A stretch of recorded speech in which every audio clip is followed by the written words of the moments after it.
स्थापना करने वाले प्रथम शासक बप्पा रावल, जिन्हें कालभोज के नाम से भी जाना जाता है। इन्होंने सिंधु नदी की पश्चिम की ओर से बढ़ते आक्रमणों को सदियों तक रोके रखा।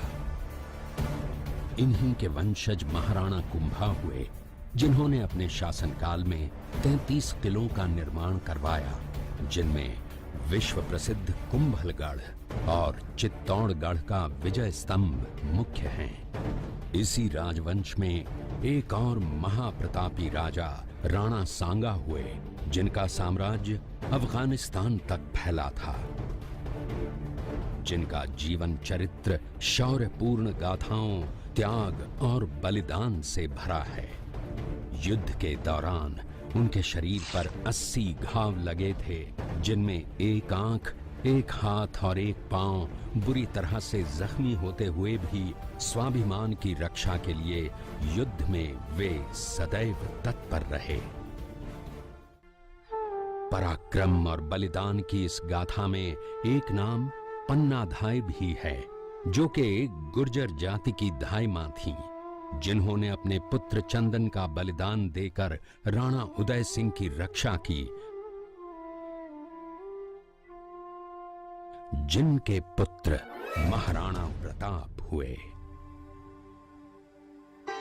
महाराणा प्रताप का जन्म पाली जिले के अखेराज सोनगरा की पुत्री एवं महाराणा उदय सिंह की महारानी जयवंत कंवर की कोख से विक्रम संवत 1597 में अर्थात 9 मई 1540 को कुंभलगढ़ में हुआ।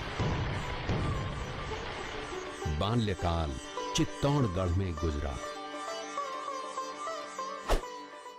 करीब 17 वर्ष की आयु में ही प्रताप का विवाह अजबंदे कंवर के साथ हुआ। सन 1567 में अकबर ने जब चित्तौड़गढ़ पर आक्रमण किया तो मेवाड़ के प्रमुख सरदारों और सेना नायकों के आग्रह पर महाराणा उदय सिंह ने चित्तौड़गढ़ छोड़ दिया।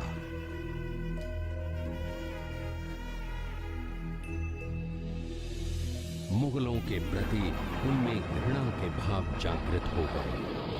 अपने देश, कुल, गौरव और मातृभूमि की मर्यादा के लिए प्राण न्योछावर करने वाले योद्धाओं और ललनाओं से प्रताप ने न केवल सीख ली, बल्कि ये घटना उनके जीवन का आधार बन गई। अपने पिता के साथ दुर्गम पहाड़ों में रहने के बाद प्रताप ने गोगुंदा में अपना पड़ाव कायम किया।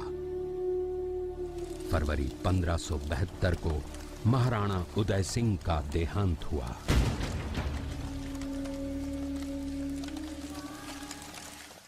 प्रताप की ज्येष्ठता और योग्यता को ध्यान में रखते हुए सरदारों ने उनको राजगद्दी पर आसीन किया। होली के दिन उनका गोगुंदा में राज तिलक हुआ।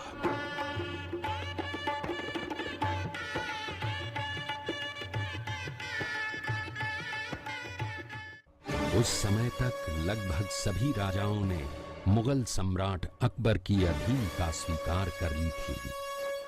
एकमात्र महाराणा प्रताप ने अपना मस्तक अकबर के आगे नहीं झुकाया। अपनी स्वाधीनता और सार्वभौमिकता के अधिकार को सर्वोपरि माना। अपने दृढ़ निश्चय का परिणाम प्रताप अच्छी तरह जानते थे। प्रताप मुगलों से लोहा लेने की तैयारी में जी जान से जुट गए। 18 जून 1576 की सुबह हल्दी घाटी और खमनोर के मध्य एक मैदान में ऐतिहासिक युद्ध हुआ, जो बाद में रक्त तलाई के नाम से जाना गया। महाराणा प्रताप की सेना गोगुंदा से हल्दी घाटी पहुंची, जबकि सेनापति मानसिंह के नेतृत्व में मुगल सेना ने हल्दी घाटी के ठीक नीचे मैदान में अपना मोर्चा जमाया। मुगल सेना के हरावल दस्ते द्वारा घाटी में घुसपैठ करने के प्रयास की प्रतिक्रिया स्वरूप महाराणा प्रताप की सेना मुगलों पर टूट पड़ी। प्रताप के हरावल सैन्य दलों का नेतृत्व पठान हाकिम खां सूर कर रहे थे। भीलू राणा, जो राणा पूंजा के नाम से भी जाने जाते हैं, उनके नेतृत्व में भील आदिवासियों ने गोरिल्ला पद्धति से युद्ध करते हुए मुगलों के छक्के छुड़ा दिए। देखते ही देखते शाही सेना में खलबली मच गई। रक्त तलाई, घोड़ों की टापों, हाथियों की चंगाड़ों और तलवारों की झंकारों से गूंज उठी। चारों तरफ हाहाकार मच गया।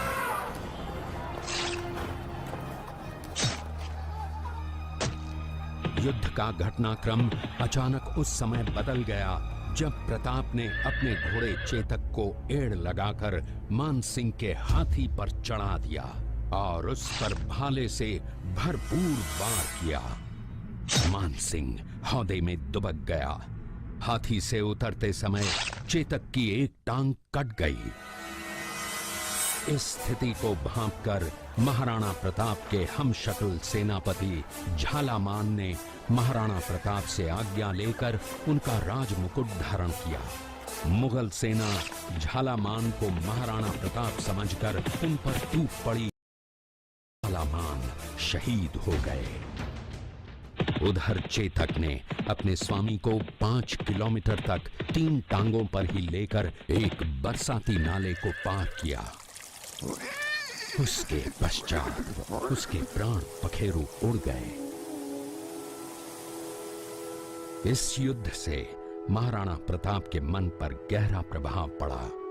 परिणाम स्वरूप उन्होंने मुगलों पर विजय प्राप्त करने तक राजसी ठाट बाट छोड़ने और पत्तों पर भोजन करने का प्रण लिया, जिसे उन्होंने जीवन भर निभाया। महाराणा प्रताप ने अपना सैन्य बल बढ़ाकर सर्वप्रथम अरावली पर्वत की घाटियों में बसे दिवेर पर चढ़ाई कर विजय प्राप्त की। इसके बाद कुंभलगढ़ पर भी विजय प्राप्त की। सिर्फ चित्तौड़गढ़ को छोड़कर सारे मेवाड़ को अपने अधीन कर लिया। कालांतर में महाराणा ने चावंड में अपनी राजधानी स्थापित की।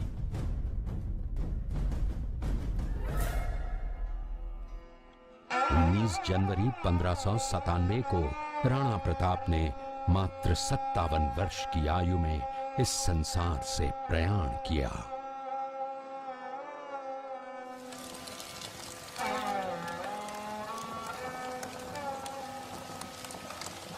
हल्दी घाटी का युद्ध एक सांप्रदायिक युद्ध न होकर आत्मसम्मान, मातृभूमि की स्वतंत्रता व स्वाधीनता का संघर्ष था। इसका प्रमाण ये है कि जहां पर अकबर की सेना के सेनापति जयपुर के राजा मानसिंह थे, वहीं पर महाराणा प्रताप की सेना के सेनापति काबुल के हाकिम खां सूर थे। महाराणा प्रताप स्वतंत्रता की वेदी पर एक ऐसा अंगारा था जो आत्मसम्मान व देश गौरव के लिए दिन रात जलता रहा, धधकता रहा और अंत में बुझकर भी उसने देश में ऐसा लौह भर दिया जिसकी प्रखर किरणों ने भारत माता को गुलामी की जंजीरों से मुक्त कराने के लिए सदा प्रेरित किया।